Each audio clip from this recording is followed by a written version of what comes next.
হরে কৃষ্ণ বন্ধুরা, রামায়ণে রাবণ বলেছেন যে ব্যক্তি এই গাছের শিকড় ধারণ করবেন আর সেই ব্যক্তি রাতারাতি অবশ্যই কোটিপতি হয়ে যাবেন। বন্ধুরা, এই গাছের শিকড় আর আপনি যদি ধারণ করেন তাহলে আপনার যে দুর্ভাগ্য তৎকালীন কিন্তু দূরে সরে যাবে এবং সেই ব্যক্তি সৌভাগ্যের অধিকারী হবেন।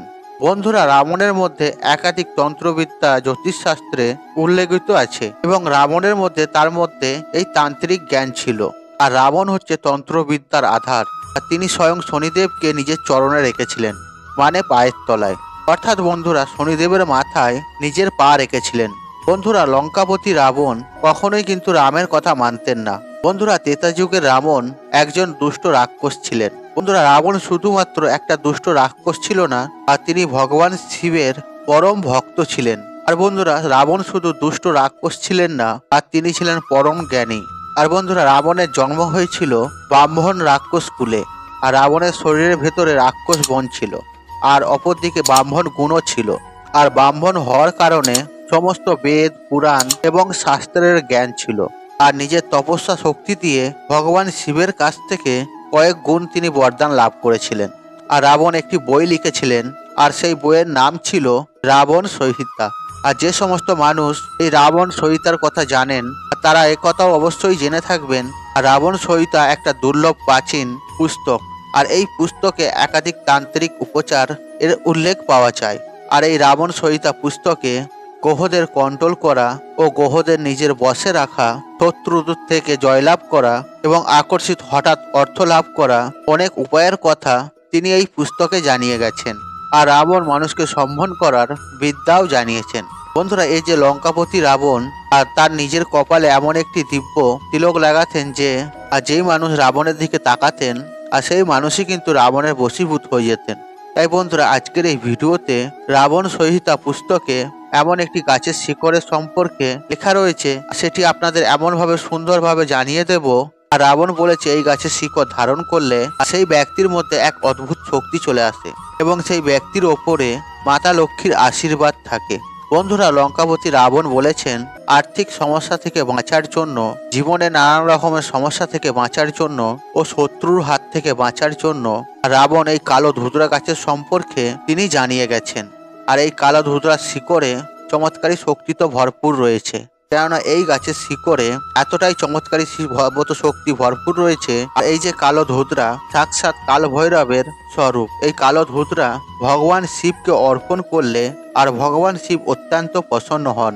আর এই কালো ধুতরা তন্ত্রশাস্ত্র দিক থেকেও প্রচন্ড শক্তিশালী। আপনি যে কোনো শনিবার দিন এই কালো ধুতরা গাছের শিকড় তুলে নিয়ে আসবেন, তারপরে আর সেই শিকড় ভালোভাবে ধুয়ে পরিষ্কার পরিচ্ছন্ন করে গঙ্গা জল ছিটিয়ে শুদ্ধ করে নেবেন এবং তারপরে আপনি আপনার বাড়ির যে আশপাশে শিব মন্দির রয়েছে আপনি সেখানে যাবেন, অথবা আপনার বাড়িতে যদি শিবলিঙ্গ থেকে থাকে বা মহাদেবের ছবি বা মূর্তিও থেকে থাকে, তাহলে আপনি সেই ছবি বা মূর্তিতে বা শিবলিঙ্গে সেই কালো ধুতরা ফুলের শিকড়টি আপনি 5 বার ছুঁয়ে নেবেন। তারপর আপনি সেই শিকড়টি রূপোর মাদুলির ভেতরে ভরে কালো সুতো দিয়ে মেয়েরা বাঁ হাতে এবং ছেলেরা ডান হাতে সেটিকে ধারণ করবেন। বন্ধুরা, এই শিকড় ধারণ করলে যে কোনো শনির সমস্যা থেকে আপনি তৎকালীন মুক্তি পাবেন। যদি আপনারা 7.5 চলে থাকে বা ঢাইয়া চলে থাকে, হ্যাঁ বন্ধুরা, সেই সব থেকে মুক্তি পাবেন। আর এই বিষয়ে কিন্তু স্বয়ং রাবণ জানিয়েছেন। আর বন্ধুরা, এই শিকড় ধারণ করলে ভূত, প্রেত, এই শুভ অশুভ ছায়া থেকে আপনি খুব সহজেই মুক্তি পাবেন। আর এই শিকড় ধারণ করার একটা নির্দিষ্ট কিন্তু নিয়ম রয়েছে। কোনো শ্মশান ঘাট বা কর্মস্থান থেকে এই গাছ তুলে নিয়ে এসে আপনারা সেই শিকড় কখনোই কিন্তু ধারণ করবেন না। আর এই গাছের শিকড় ধারণ করলে আপনাদের জন্য ক্ষতিও হতে পারে। আর বন্ধুরা, স্বয়ং রাবণ আরেকটি গাছ সম্পর্কে জানিয়েছেন, আর সেই গাছটি হচ্ছে সহদেবী গাছ।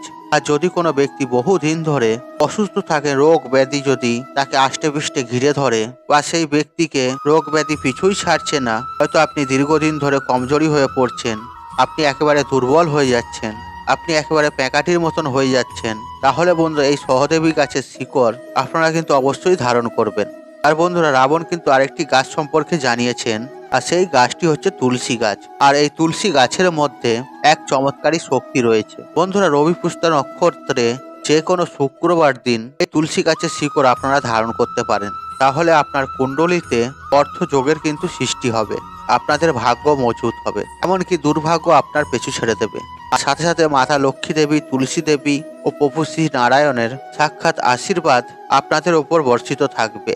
বন্ধুরা, এই তুলসী গাছের শিকড়ে একাধিক দেবদেবী নিবাস করে, আর আমাদের ধর্মশাস্ত্রেতে এটা লেখা রয়েছে। আর এই গাছের শিকড়ে ভগবান ব্রহ্মার বাস, আর মধ্যভাগে ভগবান বিষ্ণুদেবের বাস, আর তুলসী গাছের পুরো অংশে মা লক্ষ্মীর বাস। মা লক্ষ্মী এবং ভগবান বিষ্ণু সাক্ষাৎ এই তুলসী গাছে কিন্তু নিবাস করেন। বন্ধুরা, আপনারা যদি গ্রহ নক্ষত্র দোষ থেকে যদি মুক্তি লাভ করতে চান, আপনারা যদি জীবনে সফলতা পেতে চান, আর আপনারা যদি জীবনে সর্বকাজে সফলতা লাভ করতে চান, আর তন্ত্রবিদ্যা থেকে যদি আপনারা বাঁচতে চান, বা ব্ল্যাক ম্যাজিক থেকে যদি আপনারা বাঁচতে চান, তাহলে এই তুলসী গাছের শিকড় আপনারা অবশ্যই ধারণ করবেন। অবশ্যই কিন্তু আপনাদের ভালো হবে। আর এই তুলসী গাছের শিকড় ধারণ করলে সমস্ত প্রকারের দোষ থেকে কিন্তু আপনি মুক্তি পেয়ে যাবেন। আর বন্ধুরা, রাবণ সহিত পুস্তকে এরকম অমূল্য গাছের সম্পর্কে অনেক কিছু জানানো হয়েছে। আর এই গাছের শিকড় যদি আমরা সঠিক নিয়মে ধারণ করতে পারি, তাহলে আমাদের জীবনে অবশ্যই ভালো হবে, আমাদের মঙ্গল হবে, এবং কি আপনারা জীবনে সুখে এবং শান্তিতে অবশ্যই কিন্তু থাকতে পারবেন। আর আপনাদের ওপর দেবদেবীর আশীর্বাদ থাকবে, আপনাদের জীবনে অনেক অনেক সাফল্য জয় করতে পারবেন। বন্ধুরা, এই রাবণ সহিতা পুস্তকে এই কুল গাছের নিয়েও কিছু তথ্য রাবণ লিখে গিয়েছিল। বন্ধুরা, যদি অমাবস্যার দিনকে এই কুল গাছের 21টি কাঁটা যদি আপনি নিতে পারেন, যদি আপনার শত্রুর বাড়িতে আপনি রাত্রিবেলা 9:30টার সময় আপনি যদি শত্রুর বাড়িতে সেটিকে ফেলে দিতে পারেন, আর যে বাড়ির ভেতরে ফেলতে হবে তার কোনো মানে নেই, আপনি তার উঠোনেও ফেলতে পারেন বা তার বাগানেও আপনি ফেলতে পারেন। আর এটি করার পরে কিন্তু তা আপনার শত্রুর কিন্তু সর্বনাশ হয়ে যাবে। কিন্তু হ্যাঁ, সেদিনকে কিন্তু অতি অবশ্যই অমাবস্যা হতে হবে। আর যদি সেদিনকে শনিবার হয়, তাহলে তো সেদিনকে সোনায় সোহাগা। কিন্তু বন্ধুরা, এটি আপনি তখনই করবেন যখন আপনার শত্রু অত্যন্ত উৎপাত করছে, তখনই আপনি করবেন। বন্ধুরা, 100% কিন্তু এটি লাভ দেয়। আর তান্ত্রিক ক্রিয়া সবসময় কিন্তু লাভই দেয়, আর এর প্রভাব কিন্তু কখনোই বিফল যায় না। আর বন্ধুরা, এই যে কুল গাছের কাঁটা আপনি 7 পিস নেবেন। আপনার বাড়ির যে মুখ্য দরজা রয়েছে, আর সেখানে আপনি দ্বাদশী বা একাদশীর দিন হনুমানজির নাম নিয়ে আর সেই দরজাতে আপনি গেঁথে দেবেন। আর সম্পূর্ণ ভাবে আপনার বাড়ি বন্ধন হয়ে যাবে। অর্থাৎ বন্ধুরা, আপনার বাড়িতে কোনো রকমের দুর্ঘটনা হবে না। আর যদি কোনো নেগেটিভ শক্তি আপনার বাড়িতে ক্ষতি করছিল, তা কিন্তু বন্ধ হয়ে যাবে। অথবা কোনো ব্যক্তি যদি আপনার বাড়ির ওপরে তান্ত্রিক প্রয়োগ করছিল, তাহলে কিন্তু এই টোটকাটি আপনি অবশ্যই করবেন। আর বন্ধুরা, সে যত বড়ই তান্ত্রিক হোক না কেন, আপনারা একটা চুলো কিন্তু ব্যাখ্যা করতে পারবে না। আসুন বন্ধুরা, এর যে ধার্মিক প্রয়োগ রয়েছে সেই সম্পর্কে আমি আপনাদেরকে জানিয়ে দিই। আর ভগবান শ্রী রামকে সবরই কিন্তু এই কুল খাইয়েছিলেন। আর এমনটা মনে করা হয় ভগবান রামকে এই কুল উপহার দেওয়া যায় অথবা ভেট করা যায়। তাহলে আপনার যে মনের ইচ্ছার বস্তুগুলি রয়েছে, আপনি যে চাইছেন, আপনার যে মনস্কামনা রয়েছে, সেগুলি তৎকাল আপনার পূর্ণ হতে পারে। আর আপনাকে করতে হবে রামনবমীর দিনকে, তাহলে আপনি সমস্ত রকমের ভৌতিক শক্তি আপনি কিন্তু প্রাপ্তি করবেন। আর বন্ধুরা, রামনবমী তো আসতে এখনো দেরি আছে, তাহলে আপনারা যে কোনো দিন আশপাশে যদি রাম মন্দির থেকে থাকে, সেখানে গিয়েও কিন্তু আপনি এটি করতে পারেন। আর বন্ধুরা, আপনি যদি মঙ্গলবার দিনকে হনুমানজিকে কুলের ভোগ যদি আপনি অর্পণ করাতে পারেন বা নিবেদন করতে পারেন, তাহলে কিন্তু ভৌতিক সুখের প্রাপ্তি হয়, এবং তার সাথে সাথে মঙ্গল গ্রহও কিন্তু মজবুত হয়। আর যাদের মঙ্গল গ্রহ অত্যন্ত দুর্বল, আর এমন ব্যক্তিরা ভৌতিক সুখ থেকে তারা কিন্তু বঞ্চিত হয়ে যায়। আর তারা বন্ধুরা যে কোনো মঙ্গলবার দিনকে আর হনুমানজি মহারাজকে আপনি কুল হনুমানজিকে অর্পণ করবেন, তাহলে কিন্তু আপনার মঙ্গল গ্রহ সেটি কিন্তু মজবুত হয়ে যাবে। সাথে অর্থ সম্পত্তি, ভৌতিক শক্তি, এসব সবকিছু কিন্তু আপনি লাভ করবেন। এছাড়াও বন্ধুরা, যাদের বিয়েতে অত্যন্ত বাধা পড়ছে, বিলম্ব হচ্ছে, তাহলে বন্ধুরা আপনাদেরকে একটা জ্যোতিষ উপাচার বা এই কুলের সম্পর্কে জানিয়ে দিচ্ছি, আর সেটা আপনারা মন দিয়ে শুনুন। আর আপনারা 5টি কুল নেবেন, আর একটা আপনারা ছোট্ট লাল কাপড়ের টুকরো নেবেন। তারপর আপনি সেই যে 5টি কুল নিয়েছেন সেই লাল কাপড়ের মধ্যে রাখবেন, তারপরে সেটিকে পুরুলি বেঁধে নেবেন। তারপর আপনি আপনার শরীরে 7বার আপনি ঘোরাবেন, পা থেকে মাথা পর্যন্ত উল্টো ঘুরিয়ে নেবেন। তারপর আপনি এটিকে হনুমানজি মহারাজকে ভেট করে দেবেন। আর আপনি যদি শুধু 5টা পরপর মঙ্গলবার দিন এটিকে কিন্তু করতে হবে। আর আপনি 5টি কুল নেবেন, আর আপনি একটা লাল কাপড়ের টুকরো নেবেন, আর সেখানে যে 5টি কুল রাখবেন এটিকে পুটুলি বেঁধে নেবেন, এবং সেই কুলটি নিয়ে যেয়ে, আর অনেকে হয়তো বলবেন যে আমাদের বাড়ির আশপাশে কোনো হনুমানজির মন্দির নেই, তাহলে আমরা কি করব? তাহলে সেই কুলটিকে নিয়ে হনুমান মন্দিরে যাওয়া দরকার নেই। আর যদি হনুমান মন্দির না থাকে সেটিকে নিয়ে যে কোনো জলে, নদীতে বা পুকুরে হোক, ভাসিয়ে দেবেন। আর দেখবেন আপনি খুব তাড়াতাড়ি একটা রেজাল্ট পাবেন। বিয়ের সমস্যা কিন্তু অবশ্যই দূর হয়ে যাবে। যে বিয়ের সমস্যা নিয়ে বাধা পড়ছিল, বিয়ে হতে চাইছিল নি, সেসব সমস্যা কিন্তু কয়েক দিনের মধ্যেই ঠিক হয়ে যাবে। কেননা এই উপায়টি শক্তিশালী ও ভয়ঙ্কর উপায়, আর এটি পরীক্ষিত ও প্রমাণিত। বন্ধুরা, আশা করছি এই তথ্যগুলি আপনাদের কাজে আসবে। তাহলে ভিডিওটি ভালো লাগলে ভিডিওতে একটি লাইক করে আপনজনের উদ্দেশ্যে অবশ্যই শেয়ার করে দেবেন।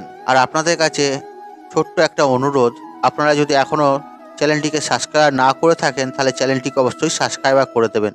বন্ধুরা, আশা করছি এই ভিডিওটি আপনাদের ভালো লেগেছে। তাহলে ভিডিওতে একটি লাইক করুন, একটি কমেন্ট করুন, এটি শেয়ার করুন। তো বন্ধু বান্ধব, আত্মীয়জনদের সাথে শেয়ার অবশ্যই করুন। মনে রাখবেন, আপনার একটি শেয়ার অনেক মানুষকে উপকৃত করে তুলতে পারে। আর আপনি যদি আমার চ্যানেলে নতুন হয়ে থাকেন তাহলে চ্যানেলটি অবশ্যই সাবস্ক্রাইব করুন এবং পাশে থাকা নোটিফিকেশন অন রাখুন। কারণ এই রূপ নিত্য নতুন ভিডিও সবার আগে দেখার জন্য। ঈশ্বর আপনার মঙ্গল করুক। আপনি সুস্থ থাকুন, নিরোগ থাকুন, আপনার দিন মঙ্গলময় হোক। হরে কৃষ্ণ কৃষ্ণ কৃষ্ণ হরে হরে।